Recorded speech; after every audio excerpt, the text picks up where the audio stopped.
Décès de Jesse Jackson, ce compagnon de Martin Luther King, ce monsieur qui a une histoire, un parcours lié à la libération du peuple noir, de l'oppression aux États-Unis d'Amérique.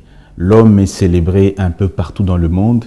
On va revenir sur son décès et ce que cela représente exactement. Sa mort rappelle, remet en question, remet juste sur la sellette le combat, la libération du peuple noir américain, ce peuple qui a longtemps souffert de beaucoup de discrimination, de problèmes, de difficultés. Le mois de février est donc le mois consacré aux Noirs américains, aux Afro-Américains. Comment se sont-ils libérés de ce joug des États-Unis d'Amérique, notamment de la race blanche? Mesdames et messieurs, nous parlerons également de la sortie médiatique de Boulos. Le monsieur Trump Afrique s'est exprimé. Nous n'accepterons pas que les engagements signés à Washington ne soient pas respectés par tous les signataires. Nous en sommes les garants, a déclaré monsieur Boulos. Que comprendre de cela? Quel est l'avenir de l'accord de Washington aujourd'hui en République démocratique du Congo? Mesdames et messieurs, pour aborder ces sujets, nous avons sur ce plateau, encore une fois, M. Freddy Mulumba. M. Freddy Mulumba, journaliste, chercheur et passionné du Congo. Merci beaucoup, M. Freddy, de votre temps, de votre disponibilité en tout cas. Je vous en prie, cher ami. M. Freddy Mulumba, commençons par la grille des lectures, comme d'habitude. Oui, je pense que c'est par rapport au décès de Jesse Jackson. Oui. Et deuxième chose, par rapport au deuxième, donc au mois de février, Oui. Le mois de Noirs américains en quelque sorte. Donc c'est en 2013, décembre, on était invité par le département d'État, le département de formation. On a fait 3 semaines. On a eu la chance de passer par New Orleans, en Louisiane. On est arrivé là-bas, je suis à l'hôtel, je vois des serveuses qui viennent nous servir de la bière qu'on avait commandée. Et puis je vois sur la poitrine, donc il y a, on appelle ça sur une petite plaquette, un petit macaron, pardon, c'est la poitrine. On a écrit Samala. L'autre, j'ai vu Simba. Je me suis posé des questions. Ça signifiait quoi? Mais quand je regardais de plus près, c'est la morphologie déjà de chez nous, le bassin du Congo. Et puis après, j'apprendrai qu'il y a une prison qu'on appelle Angola. Il y a une place qu'on appelle Congo Square. Je voulais savoir comment c'est arrivé Congo Square, comment les Noirs se sont déplacés jusqu'à sont arrivés à New Orleans. C'est ainsi que j'ai commandé un livre écrit par Freddy Williams Evans, Congo Square, racines africaines de la Nouvelle-Orléans. C'est là où j'ai appris qu'un tiers de Congolais, donc un tiers de Noirs américains, viennent du bassin, non,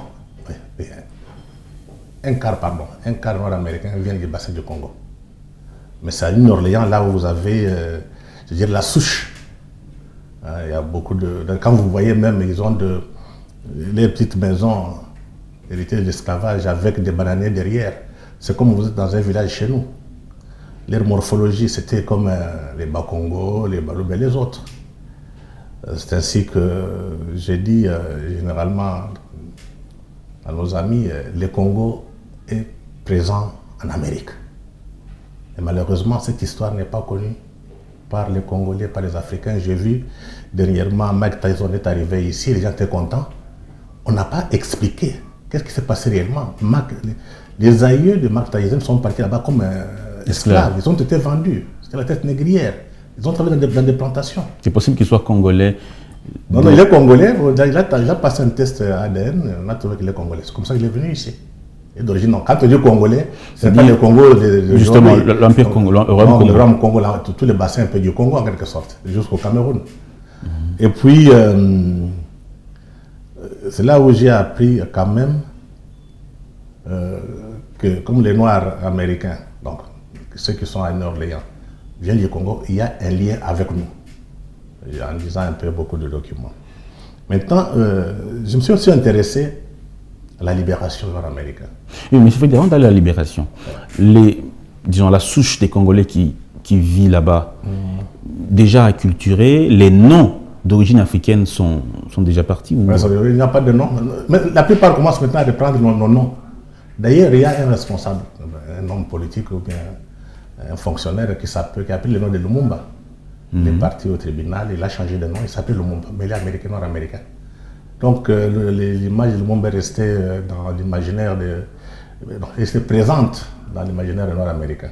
Donc ils savent, au moins ceux qui ont étudié savent qu'ils viennent du bassin du Congo. D'ailleurs, je me rappelle, on était les Noirs américains, les Blancs américains qui nous avaient invités. On était dans une salle et on nous a fait venir un Noir américain qui est venu pour nous parler. Je l'ai vu d'abord très pauvre, mal habillé. On était assis là-bas, il est entré, il nous a expliqué. Tu sens que ce sont des gens qui ont grandi dans la liberté, sans se gêner. Il parlait de l'Obama, il n'a rien fait pour les Noirs, il parlait de tout ce qu'on voyait, c'est du mensonge, il n'y a pas de vérité. Alors qu'à côté, il y avait des Blancs. Donc c'est un peuple qui s'est construit dans une vision libérale, donc de liberté. C'est après, quand on s'est séparés avec les autres, il m'a tiré de côté. C'est là il m'a dit, on va nous respecter, nous Noirs. Les gens, on aura beaucoup d'argent. C'est ce que les Noirs américains m'ont dit. Ça signifie et ils ont compris. Si vous n'avez rien, on ne vous respecte pas. Il faut travailler pour avoir des moyens. Il faut produire. Donc quand vous avez l'autonomie financière, vous avez l'autonomie intellectuelle, vous avez la liberté. Mais sans l'autonomie financière, vous ne pouvez pas être libre. Est-ce qu'ils se sentent chez eux ou ils se sentent toujours étrangers aux États-Unis? Je pense que maintenant, la grande partie des Nord-Américains ont pris conscience qu'ils sont Américains et ne peuvent pas revenir en Afrique. Il y a un bon film là de Kunta Kinte Roots. Il faut le suivre. Donc on relate un peu comment les Noirs américains sont partis de l'Afrique jusqu'en Amérique. Mais sont les Noirs américains, ils sont américains, ils ne sont plus encore africains. Mais ils savent que leurs origines sont en Afrique. Est-ce qu'ils ont le souci de l'Afrique? Parce que l'Afrique telle qu'elle est là, l'Afrique est vraiment sous-développée, les pauvres. L'Afrique a des difficultés énormes que nous connaissons tous. Ouais. Est-ce que eux, étant originaires d'Afrique, est-ce qu'ils ont ce souci-là de voir l'Afrique aussi s'éveiller? Il y a un problème, parce que dans l'histoire qu'ils ont apprise, on leur a dit que les Nord-Africains les ont vendus. Ah bon? Oui. Les Nord-Américains pensent que les Nord-Africains les ont vendus. Il y avait certaines oppositions en quelque sorte. Maintenant, avec le temps, je pense que beaucoup ont pris conscience. Ce ne sont pas les Nord-Africains qui nous ont vendus, ce sont les Européens qui sont venus chercher les Noirs pour aller les vendre. Donc il y a quand même un travail qui est en train d'être fait. Mais généralement, ceux qui ont beaucoup étudié commencent à comprendre. Mais les petits peuples là ne connaissent pas l'histoire, n'ont rien appris, il est ignorant, ne connaissent pas ce qui s'est passé réellement. Mais je pense qu'ils sont d'avis que si l'Afrique marche, les images en Amérique, dans le monde d'ailleurs, il n'y a pas seulement que l'Amérique. Si l'Afrique noire fonctionne, marche correctement, bien gérée, les gens sérieux, les élites conscientes, je pense que ça va redorer l'image des Noirs à travers le monde. Donc, tous les Noirs, vous avez des Noirs européens, des Noirs américains, vous avez des Arabes, Noirs arabes, ils sont partout. Hein, parce qu'il ne faut pas seulement voir l'esclavage du côté occidental. Il y a aussi l'esclavage du côté arabe et musulman. Donc ça quand même, vous irez en Iran, vous avez des Noirs. En Palestine maintenant, il y a des Noirs parmi les Palestiniens. Donc ils sont presque partout. Donc si l'Afrique devient un continent, l'Afrique noire, est gérée par des gens sérieux, consciencieux, je pense qu'on va commencer, l'image des Noirs dans le monde pourra être redorée Mais sans ça, parce que l'image qu'on projette de l'Afrique noire, on a toutes ces images, l'image des sauvages est remplacée par l'image d'un pauvre. Donc dans l'imaginaire des autres, des Blancs et des autres, même des Chinois, les Noirs sont toujours pauvres. Parce que c'est l'image qu'on projette toujours. Et la plupart des romans qui sont écrits par les Européens se montraient toujours que nous sommes des barbares, nous sommes des sauvages. Donc il faut maintenant, c'est que les Nord-Américains ont réussi. D'abord, c'est là où ils se sont libérés parce qu'ils ont eu leurs auteurs, écrivains, romanciers, cinéastes, footballeurs, leurs banques, leurs églises sont construits pour arracher leur liberté. Et les églises américaines, nord-américaines, qui ont été créées, ils avaient utilisé la dimension de la Bible. Ils ont utilisé la Bible, mais la partie, le premier le Testament. Premier Testament. Le premier testament. Ancien Testament. Pardon, Ancien Testament. Mais n'utilisait pas beaucoup plus le Nouveau Testament. Et l'Ancien Testament, c'est là où on donne donc l'image ou bien l'idée sur laquelle les peuples juifs s'est libéré des peuples égyptiens, des pharaons. Oui. Donc ils ont quitté l'Égypte, ils sont libérés pour aller vers l'Israël. C'est cette partie-là de l'Ancien Testament que les Noirs américains, l'ancien Noir américain utilisait beaucoup plus. Et ça leur a permis de libérer l'imaginaire, parce que le combat qu'ils voulaient faire, c'est d'abord la libération de l'imagination. Et ça, ils ont fait un travail énorme. Vous avez Du Bois, vous avez Martin Luther King, vous avez Malcolm X, vous avez Washington, vous avez Booker, il y en a beaucoup écrit. Mais moi, si on en parle aujourd'hui, c'est vrai, il y a la dimension historique, parce que c'est le mois de février, le mois nord-américain, mais c'est aussi pour que les Africains comprennent comment les autres se sont battus pour être libres. Qu'est-ce qu'ils ont utilisé comme méthode?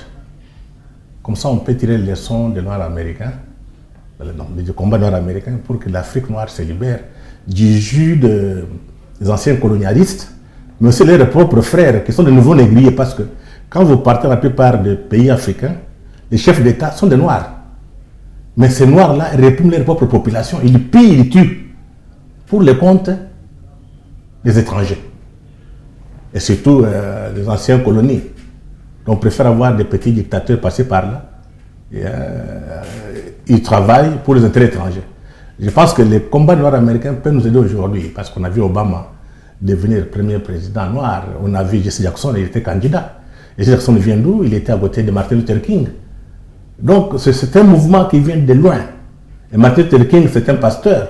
C'est à travers les églises qu'on formait les élites.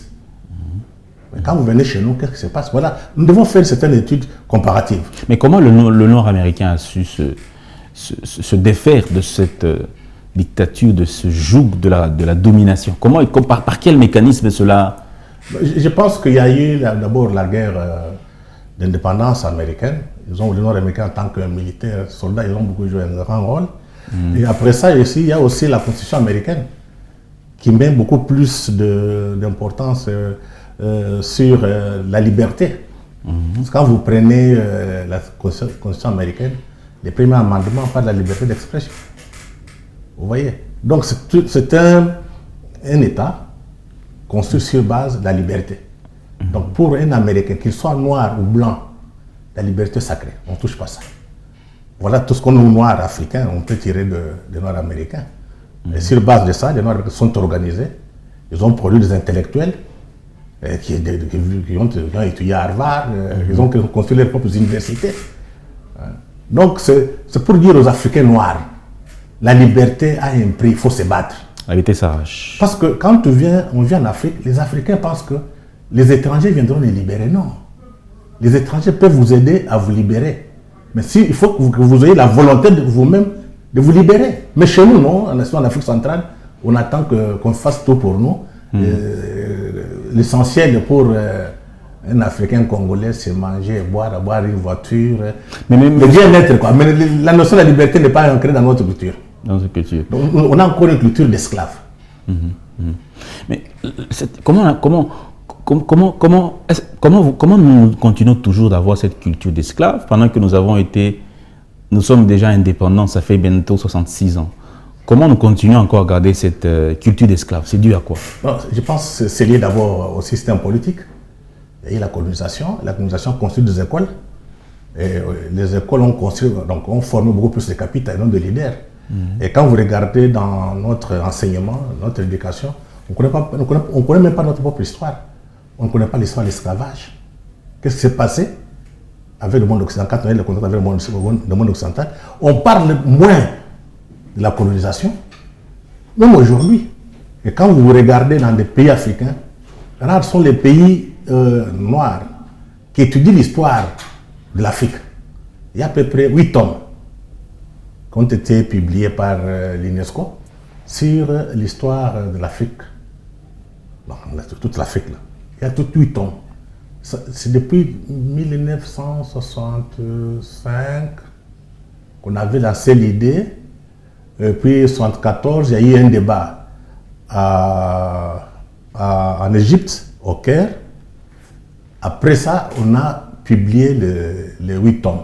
Jusqu'à aujourd'hui, cette histoire africaine n'est pas apprise au niveau de l'enseignement, d'abord l'enseignement secondaire, primaire et universitaire. Mais comment voir ces 8 tomes? Si tu pars sur Internet, il y en a. C'est gratuit. C'est sur l'UNESCO? Oui, c'est gratuit. C'est terrifique parce que les autres ont compris. Oui. Si vous voulez dominer un peuple, il faut casser sa culture. Si on dit casser sa culture, l'histoire fait partie de la culture d'un peuple. Donc vous n'avez pas votre passé. Ce qui nous arrive ici. Regarde.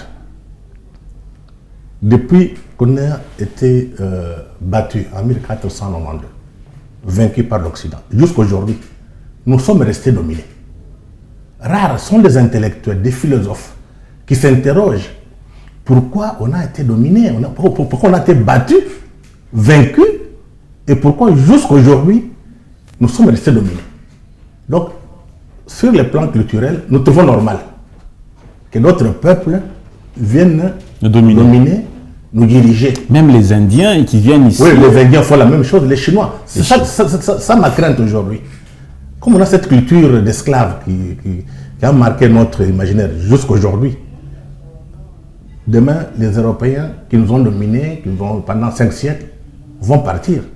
Nous risquons de connaître encore d'autres peuples, les Indiens, tout comme les Chinois, de venir nous recoloniser. C'est ça ma crainte maintenant. Parce qu'en voyant les attitudes intellectuelles des élites congolaises ou bien africaines, donc nous sommes préparés à être encore recolonisés. Donc nous sommes prêts à accepter la recolonisation. Nous sommes prêts. Oui. En voyant les attitudes des Noirs africains ou bien des Noirs congolais. Voilà pourquoi je voudrais que beaucoup de Congolais, beaucoup d'Africains noirs relisent, étudient l'histoire de la libération des Noirs américains, de l'esclavage, de la liberté. C'est important. Mais où trouver cette... Il y a une bibliothèque, hein? Oui, mais vous partez à l'ambassade américaine, vous avez tout. Centre américain, vous avez... C'est gratuit aussi. Si vous partez, c'est gratuit. Vous partez, on va vous montrer. S'il y a des films aussi, vous pouvez voir sur Internet aujourd'hui. Vous pouvez voir des films de Malcolm X, vous pouvez voir tous les films sont sur Internet. Au lieu de passer tout le temps à discuter des choses inutiles, allez apprendre au moins ça. C'est bon pour libérer un peu l'imaginaire. Comme ça, on peut avoir des hommes solides qui peuvent tenir compte. Parce que le monde de demain, c'est un homme méchant, violent. Méchant encore. Parce qu'il faut lire l'histoire. Hein. Les Européens ne sont pas les premiers à dominer le monde. Hein. Il y a d'autres peuples asiatiques, les Mongols. Il y a un Mongol qu'on appelait Gengis Khan, qui a dominé toute l'Europe jusqu'en Asie. Une grande partie de l'Europe jusqu'en Asie. Vous avez les Turcs, vous avez les Perses, vous avez les Romains, vous avez les Grecs. Tout ça, ça fait partie de l'histoire du monde. Nous devons apprendre. Les Européens ne sont pas les premiers à dominer le monde aujourd'hui. Donc nous risquons aujourd'hui, l'Europe va passer. Demain, si c'est la Chine, si on trouve la manière dont nous pensons, nous réfléchissons, Mais on va encore nous recoloniser. C'est ça la crainte. Mais qu'est-ce que vous suggérez justement pour que... C'est d'abord la première chose, il faut qu'on soit indépendant. Parce que tout ce qu'on dit ici, c'est quand vous êtes indépendant, quand vous êtes dominé, vous ne pouvez même pas parler de votre histoire. Vous parlez de quelle indépendance? Politique, d'abord. Nous sommes politiquement indépendants. Nous ne sommes pas politiquement indépendants. Parce que l'exemple est là. Kagame occupe le Congo.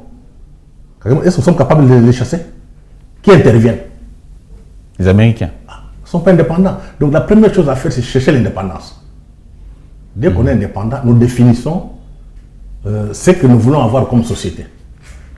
On doit apprendre notre culture, notre histoire, réformer l'enseignement, bien l'éducation, les programmes de cours. Il faut tout revoir. Quand vous partez au Maroc, c'est pas le Maroc, c'est l'Afrique.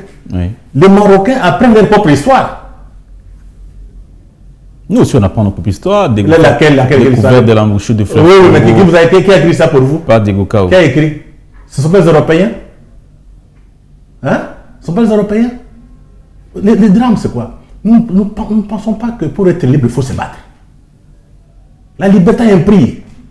Ici, on vous fait plaisir. Maintenant, les Européens sont là. Vous êtes toujours derrière en train de commander, de chercher, de pleurer. Et demain, les Chinois feront la même chose. Parce que ça, les risques. Hein? Si les Chinois, tout comme les Indiens, trouvent qu'en face d'eux, il y a des gens qui sont faibles, on va nous recoloniser. Donc tout passe par l'éducation. Il faut étudier l'histoire de la liberté des Noirs américains. Au lieu de penser aller chercher le communisme, aller chercher le marxisme, allons étudier cette histoire-là. Comment ces gens sont libérés? C'est important. L'Amérique vient ici. Les Américains vont venir, non? Est-ce que vous connaissez l'Amérique? Vous connaissez ce que l'Amérique a fait ici depuis 1885, 84. On ne connaît même pas. Mais tout le monde est content, l'Amérique arrive, sans compter les Américains. Les Chinois sont venus ici. Est-ce que vous les connaissez? Voilà. Histoire. On ne connaît même pas l'histoire, on ne connaît même pas la culture chinoise. Vous allez discuter avec les gens, coopérer avec les gens sans connaître leur histoire. Nous sommes très faibles. Moi, je dis, comme les Américains viennent, chez eux, c'est l'idée de la liberté. Ils ne viendront pas travailler à notre place. Nous prenons cette idée de la liberté, on met sur la table.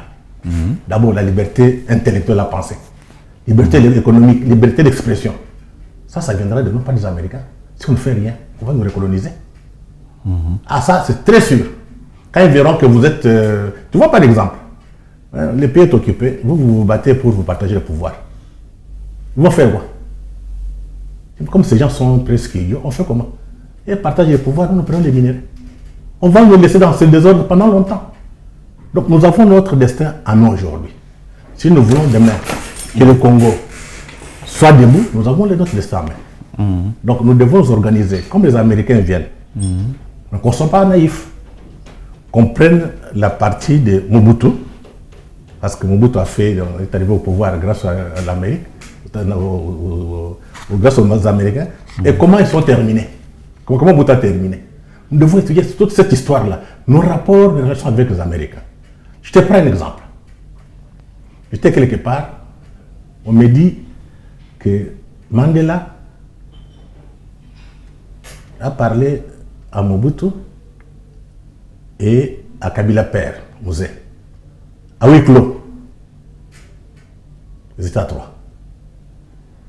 Selon les dires des personnes qui m'ont donné l'information, ils ont dit que Mobutu, donc Mandela d'abord, il s'est rendu compte que derrière l'AFDEL, parce qu'ils étaient sur le Outunic, il fallait que l'État, les musées et l'AFDEL, donc, qui est donc avec à la tête musée, puissent signer des accords avec Mobutu pour qu'il cède le pouvoir. Mandela a vu derrière l'AFDEL, c'était les Rwandais des Américains. Ce qui l'aurait poussé à demander à Kabila père, Mouzé, et Mobutu de se parler à deux, sans témoin. Mais en lisant Ngwanda, dans son dernier livre, Ainsi sont les glas, les derniers jours du marshal Mobutu. Et Ngwanda il dit clairement que Mandela, Mouzé Kabila et Mobutu sont retrouvés seuls, isolés, seuls. Ils ont parlé. et puis Thabo qui est arrivé après. Donc, on ne sait pas, pour Rwanda, on ne sait pas ce qu'ils se sont dit entre Mandela, Musée et l'autre. Or, les Américains venaient avec le Rwanda, avec l'Ouganda, pour gérer le Congo. Mandela, en voyant ça, il a dit à Mobutu, faites attention, ça serait comme dit par d'autres personnes, faites attention, ce qui arrive là, il faut faire attention. C'est ainsi que Musée est rentré à Lubumbashi, il s'est proclamé président et Mobutu est parti. Parce qu'on avait prévu qu'il y ait le deuxième round. Les premiers rounds sont rencontrés sur Tunica. Mobutu a demandé qu'il va retourner pour réfléchir avec la famille. Après quelques jours, ils vont rentrer. Mais le deuxième round n'a pas eu lieu. Mobutu est parti, Mobutu s'est proclamé président. Ça, c'est le travail des historiens. Ce sont des choses, à chaque fois qu'il y a des événements, par exemple l'assassinat de Mzee Kabila, tout comme l'entrée de la Fidèle, que nos historiens expliquent. Rwanda, heureusement, il a écrit. Mais comment ont écrit ça? Voilà l'importance de l'histoire. Les Américains viennent, tu vois, ils étaient avec Mobutu, ils ont passé beaucoup de temps. À la fin, c'est les premiers à venir dire à Mobutu, si vous ne partez pas, on va tirer votre cadavre dans la rue. Et c'est là, moi, je demande aussi à nos amis rwandais, Kagame et les autres, de relire un Rwanda. Je pense que ce qui s'est passé pour Mobutu se passe maintenant pour Kagame. Quels sont les faits de ressemblance? C'est d'abord la signature de Washington. Et deuxième chose, il y a des émissaires qui sont partis voir Kagame chez lui à Kigali. Des émissaires américains? Américains, oui. Avec quel message? Ah mais c'est fini pour lui. Parce que pour le moment, il n'est plus utile. C'est ça la leçon. Kagame n'est plus utile pour le monde occidental, pour l'Amérique. C'est fini pour lui. Il peut s'approcher, mais il ne va pas s'en sortir. Donc, tu vois, c'est ça, l'histoire nous aide à tirer des leçons du passé et d'éviter que l'histoire se répète. Mais malheureusement, les Africains, d'une manière générale, ne font pas de recherches. S'ils font des recherches, ils les laissent en Occident, mais en Afrique, au Congo, beaucoup de gens connaissent ce qui se passe. Donc, c'est le moment aussi d'interroger les intellectuels, les historiens et les philosophes. Donc, c'est là où je voudrais seulement faire un certain lien entre les Noirs, les mois de Noirs américains et notre situation de Noirs africains et de Noirs congolais. Comment il faut tirer les leçons d'histoire pour éviter que l'histoire se répète. Oui. Alors, M. Fedi Moumba, parlons maintenant de la situation actuelle. M. Boulos a été interrogé, on l'a suivi à deux reprises, d'abord par les médias allemands, 2W, et puis par France 24. Dans ces deux émissions, M. Boulos déclare qu'il n'acceptera pas, que les États-Unis n'accepteront pas que les engagements signés à Washington ne soient pas respectés, que ce soit par la RDC ou le Rwanda. Ils ont des mécanismes de pouvoir pousser ces deux États à pouvoir respecter les engagements. Est-ce que vous pensez qu'aujourd'hui, dans les contextes actuels, l'Amérique, après la signature de l'accord, peut s'imposer sur les deux États? L'Amérique ne va pas s'imposer. L'Amérique a donné ordre. Je pense que je viens de te parler de l'histoire de Mobutu. Oui. On a envoyé des gens, c'était Bill Richardson. Il est venu voir Mobutu avec une lettre de Bill Clinton. On a dit, il faut vite répondre. Nous ne voulons pas qu'on ne puisse pas t'humilier. Et nous voulons que les gens avec qui tu as travaillé soient un peu protégés. Et on a dit, ça c'est Nganda qui écrit, il a dit à la famille, si vous ne voulez pas, le président sera humilié. Ils étaient très, très inquiets, parce que Mobutu leur a servi pendant 30 ans comme gardien contre le communisme. Kagame aussi les a servi pendant 30 ans. Je pense qu'on lui lance un message, monsieur, vous n'êtes plus utile. Les intérêts des Américains ont changé de camp. Hier, c'était Kagame avec les Rwandais et l'Ouganda. Aujourd'hui, c'est le Congo avec Félix Tshisekedi. Mais quand est-ce que ça peut avoir, ça peut vraiment être vécu? À quel moment on peut vivre cela? Parce que beaucoup de Congolais attendent la chute de Kagame. Beaucoup de Congolais attendent la chute de Kagame. Mais à quel moment ce moment-là peut arriver? Non, tu sais, il faut... vous savez, la politique est très complexe. Vous voyez Kagame, mais derrière Kagame, il y avait beaucoup d'intérêt. Donc si Kagame saute aujourd'hui, d'abord, ceux qui ont beaucoup investi au Rwanda vont perdre, parce que c'était presque une mafia. Et Kagame a beaucoup d'amis en Amérique, parmi les sénateurs. Et ensuite, si aujourd'hui Kagame saute, qu'est-ce qui va se passer au Rwanda? C'est ça la question. Les Hutus peuvent se venger. Donc il y a plusieurs maintenant scénarios, on est en train d'étudier. Après son départ, on va faire quoi? Et il faudrait maintenant, il ne faut pas que les Rwandais se fassent encore beaucoup d'illusions. C'est fini. Ils ont tenté de diriger le Congo, c'est terminé. Parce qu'à la fin de la domination rwandaise, Tutsi ou bien Tutsi ou tout, ça c'est son discours. La domination des Rwandais sur le Congo. fini. Terminé. Ne voyez pas seulement les Tutsis, mais les Hutus et les Tutsis. Et c'est une différence. C'est un même peuple. Ouais. Donc la domination rwandaise sur le Congo, c'est fini. Mais que dit de Museveni? Parce que Museveni est presque mourant. Ce sont des États qui vont s'effondrer. Parce qu'ils ont construit leur pouvoir avec l'accord de l'extérieur. C'est ce que tu as fait avec Mobutu, non? Mobutu tenait parce que c'était la population, c'était l'Occident qui les soutenait.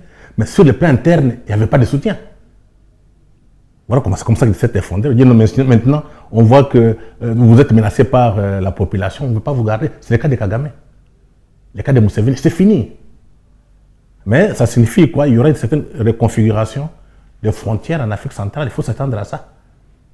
des frontières. Des frontières. Il y a des pays qui vont disparaître. Un pays comme le Rwanda ne va plus exister comme un État. Pourquoi? C'est un pays pauvre, enclavé, qui n'a pas ce qu'on peut appeler les éléments de puissance. Il n'a rien. Le soft power qu'ils sont en train de... Ouais, c'est parce qu'ils travaillaient ils faisaient travaillaient par procuration. Au lieu que l'Occident vienne nous dominer, on prenait les Rwandais, on les utilisait. Le pouvoir de Kigali. Maintenant, on n'a plus besoin d'eux. Ça dit que si ça disparaît, ça sera quel état? Parce que l'espace va rester. Mais le problème est que vous avez tendance à oublier que tout ce qu'on connaît comme état aujourd'hui, c'est une construction. Hein? C'est une construction, ce n'est pas quelque chose qui est venu de Dieu. Le Rwanda, l'Ouganda, le Congo actuel, tout comme d'autres pays africains, c'est à partir de la conférence de Berlin de 1884-1885 qu'on a décidé de partager l'Afrique. Donc c'est une erreur de penser que tous ces pays vont exister, ces États vont exister éternellement. Non. Le Rwanda a été utilisé. Maintenant, on n'a plus besoin de lui. Tout comme l'Ouganda. On peut reconfigurer tous ces petits pays pauvres-là, on les met ensemble. Et moi, je vois les cas du Rwanda, tout comme du Burundi. On va l'annexer au Congo. On a un Congo qui gère tous ces petits pays qui sont pauvres, qui ont toujours l'habitude de s'entretuer, parce qu'on ne peut pas comprendre. Les gens qui ont la même langue, même culture, ils s'entretuent. Mais qui prendra le leadership de la sous-région? Parce que c'est déjà Félix Tshisekedi. Il ne faut pas aller par quatre chemins.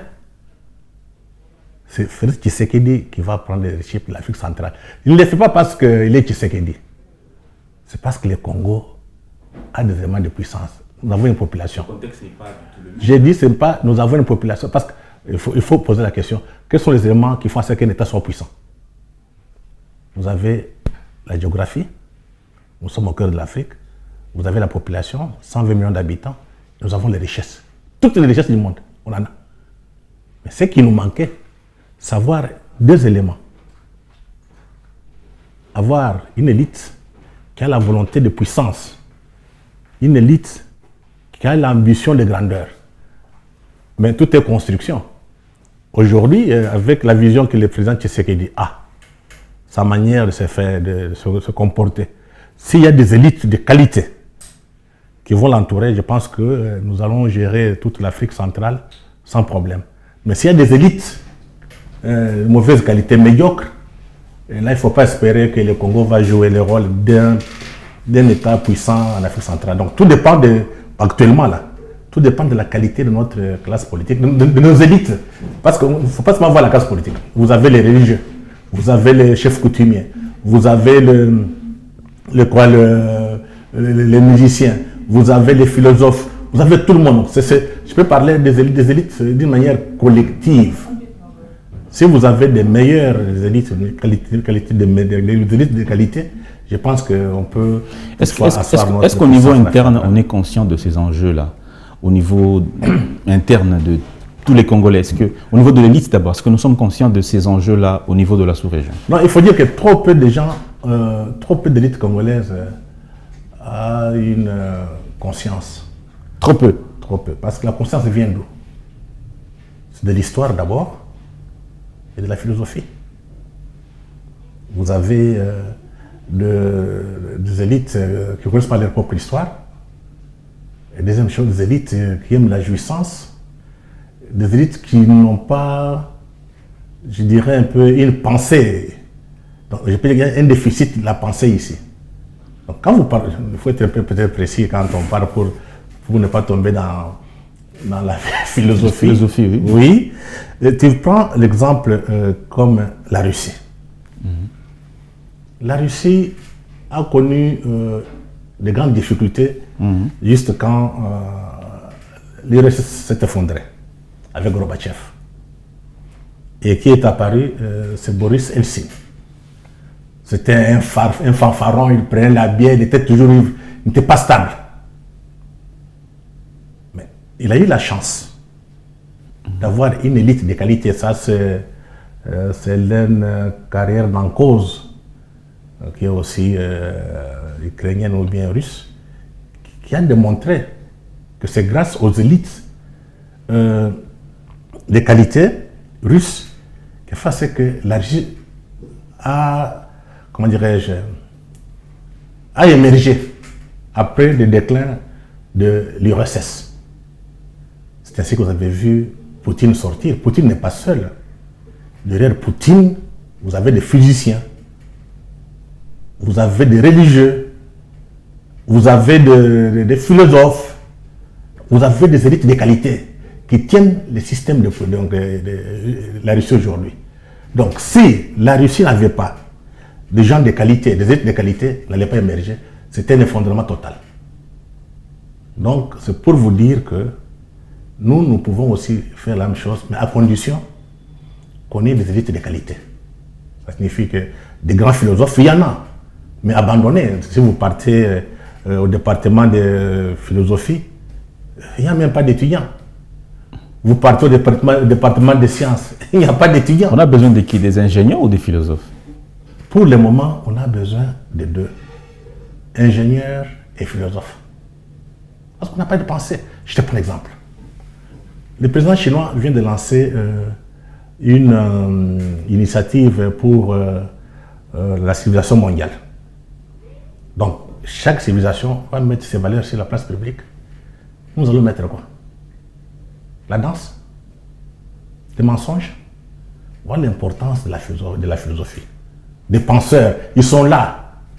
Donc, ça signifie que nous devons aujourd'hui faire appel à nos philosophes, nos historiens, les véritables historiens, pour essayer de reconstruire d'abord l'enseignement, l'éducation, les universités.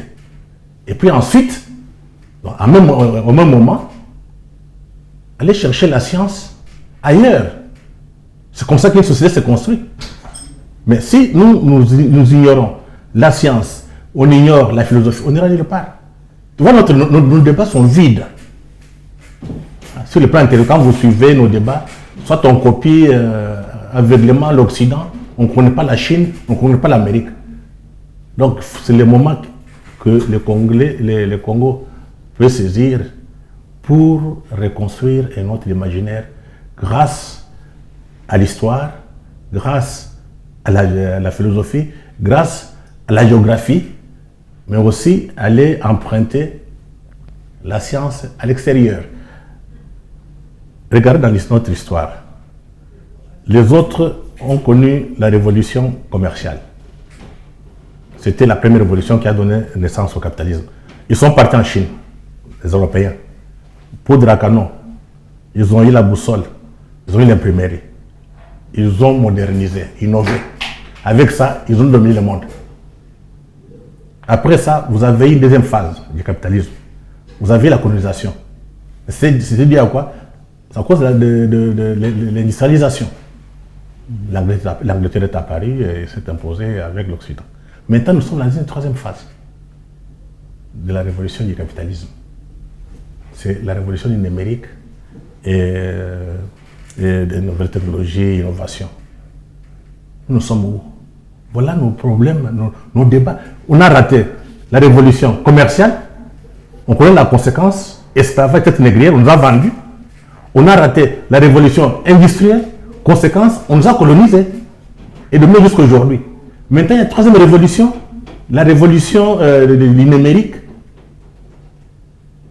On risque encore de rater ça. Parce que nous, élites, on ne fait pas un grand effort pour savoir comment le monde fonctionne. On devient puissant aujourd'hui quand on a la maîtrise de nouvelles technologies, mais de la science.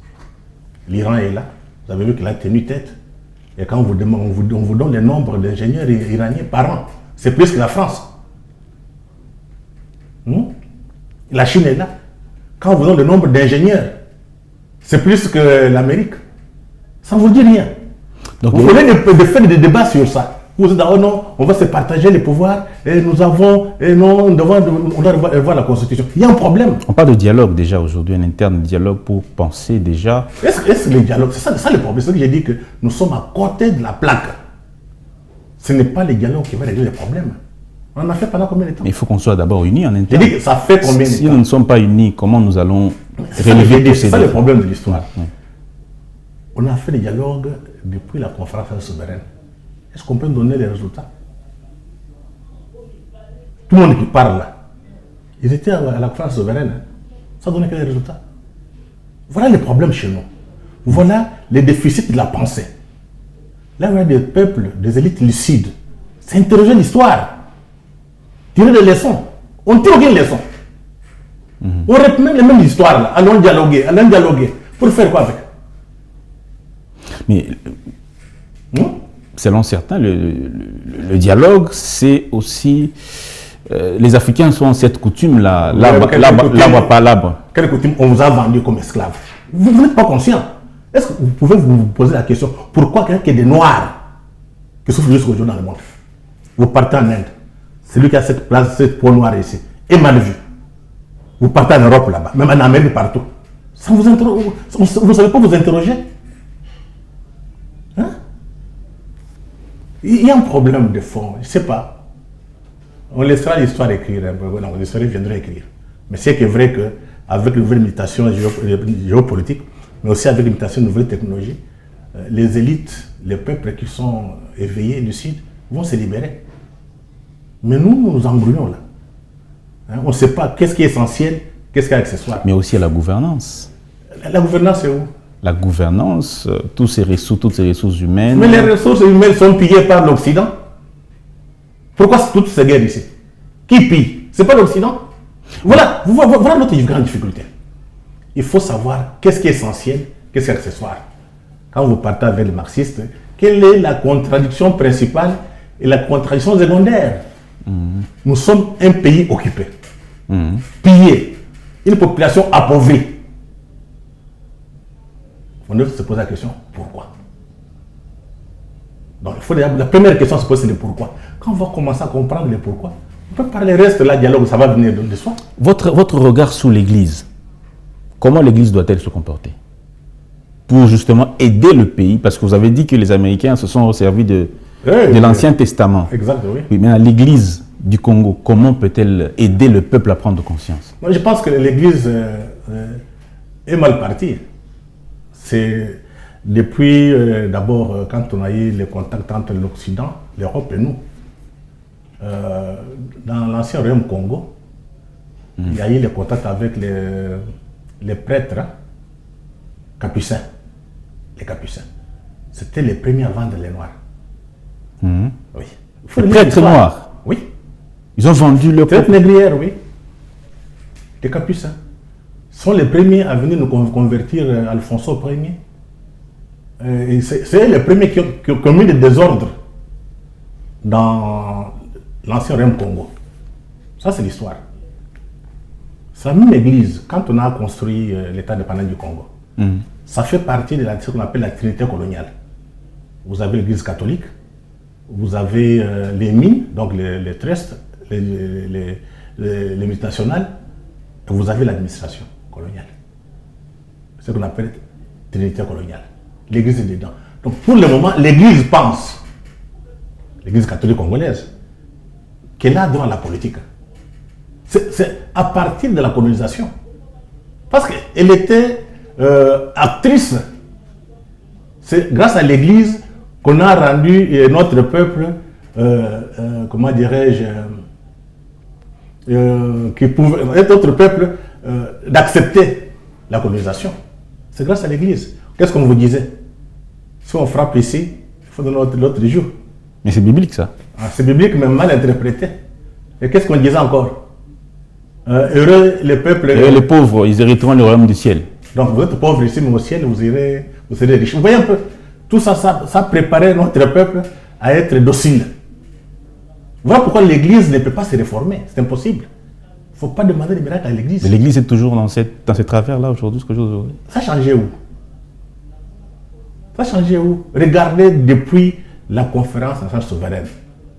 Quel est le rôle de l'Église? Lisez l'histoire. Hein? Ils ont, Monsengo a piloté, là. Il était celui qui gérait les débats. Hein? Est-ce normal qu'un évêque, un archevêque ou bien évêque, pilote une histoire politique? Vous partez à Brazzaville, vous ne verrez pas l'Église faire ça. L'autre part, personne ne parle. Vous êtes en Côte d'Ivoire, l'Église s'occupe moins des problèmes politiques. Hein? Mais chez nous, l'Église est en politique. Et dans la politique même. Donc ce sont des politiciens. C'est lié à l'histoire de l'Église catholique. On ne sait pas faire autrement. Ils ne vont pas abandonner parce que vous les foutez à la porte ou bien vous criez sur les toits. Ils ne vont pas abandonner. C'est toute une critique. Moi je pense que ce qu'il faut faire aujourd'hui, c'est mettre l'Église hors du champ politique. Qu'il s'occupe tout simplement de la religion, des âmes du peuple. Parce qu'ici, il y a une différence entre l'Église en tant que communauté de croyants et l'Église en tant qu'institution.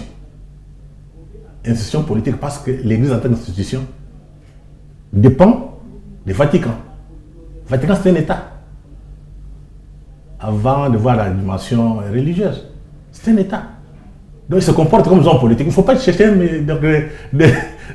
donc, il ne faut pas chercher des médias 14 heures. Ils sont comme ça. Maintenant, il faut, normalement, à notre niveau, interdire que l'Église se mise dans des affaires politiques. Il faut interdire ça. Et là, ça dépend maintenant de la qualité des élites, de démontrer, depuis qu'on a été en contact avec le monde occidental, les rôles néfastes de l'Église catholique. Moi, je suis catholique, mais je ne crois pas dans ce que l'Église fait. Je ne crois pas. Parce que quand on est catholique, tout comme on est chrétien, c'est la vérité. Est-ce que c'est que l'Église fait, c'est la vérité? Là, c'est une paire de mains, c'est sur les églises catholiques et même protestantes. Mais l'Église des réveils, est-ce que eux, quand même... Oui, ils ne sont pas différents des églises catholiques et protestantes. Ils ne sont pas différents. Ils sont pareils. C'est la même chose. Il faut séparer la religion de l'État. La religion de la politique. On ne peut pas mélanger. Ici, vous avez la foi. Vous croyez à la foi, Dieu et tout ça. Mais pas en politique. Hein. On croit pas il n'y a pas de foi en politique. Ce sont les intérêts. Ce sont deux mondes différents. Il ne faut pas mélanger. Donc, un prêtre est obligé de mentir pour se maintenir, même pour certains intérêts. Et maintenant, quand les croyants regardent, ils perdent des repères. Voilà, dans des pays sérieux, on sépare la religion de la politique. On fait un grand effort pour que les politiciens font leurs efforts politiques à côté. S'il y a des catholiques qui veulent faire la politique, donc si l'Église veut faire la politique, ce sont des laïcs qui doivent faire la politique, ce n'est pas l'Église. Normalement, on devrait voir, on ne devrait pas voir ni un évêque, ni un pasteur dans cette histoire de politique ici. Ils pouvaient envoyer des laïcs. Un laïc peut faire la politique, mais pas un évêque, pas un abbé, pas un père. C'est interdit dans les droits canons. Mais malheureusement, quand vous venez chez nous, ils sont présents. C'est le problème. Merci beaucoup, M. Freddy Mulumba, d'avoir été de nôtres pour tous ceux qui sont en train de nous suivre maintenant, même sur Bravo Télévision. Merci énormément. Peut-être une dernière question pour finir. Est-ce que vous pensez qu'aujourd'hui, Paul Kagame, Paul Kagame va quitter le Congo facilement? Non, non, Kagame ne quittera pas le Congo. Je vous ai dit, je répète, Kagame occupe le Congo. Ce ne sont pas grâce au dialogue, grâce aux négociations que Kagame va partir. Kagame partira du Congo avec tous ces intérêts qui sont derrière quand il y aura un rapport de force, quand il y aura la guerre. Il faut déjà préparer les esprits des Congolais à une grande guerre. Mouzé Laurent Kabila le disait. Peut-être que les gens ne comprenaient pas. La guerre sera longue et populaire. Et je rappelle ici ce qu'il avait dit à Diana. Diana, on va me tuer, je vais mourir. Mais vous qui restez, continuez la lutte. Ça, c'est Mouzé Kabila, 3 mois avant son assassinat. Donc, il faut reprendre chez les gens. Nous sommes dans une guerre de libération. Nos matières premières, on les prenait gratuitement par le monde occidental d'utiliser Kagame et Museveni. Maintenant, il faut que ces matières premières, s'ils veulent en avoir, qu'ils achètent. Parce que les Chinois achètent des matières premières, non? Mais de quels droits européens, les Occidentaux, doivent croire que les minéraux congolais leur appartiennent? Au moins, Trump est très clair, il dit gagnant-gagnant. Il vient aussi de contrat. Mais les autres préfèrent faire des guerres pour piller. Donc, c'est une histoire qu'on ne peut plus accepter. Mais on comprend, c'est ce qu'on appelle, ils font la résistance au changement. Mais les changements viendront. Ne vous en faites pas. Ça fera partie de l'histoire de notre pays. Merci énormément, M. Freddy Mulumba, de votre disponibilité et de votre temps. Et merci vraiment. Merci à l'équipe qui m'a permis de pouvoir présenter cette émission. Mesdames et messieurs, merci à vous tous qui aimez suivre Entre les lignes avec M. Freddy Mulumba, de temps en temps sur Bravo Télévision.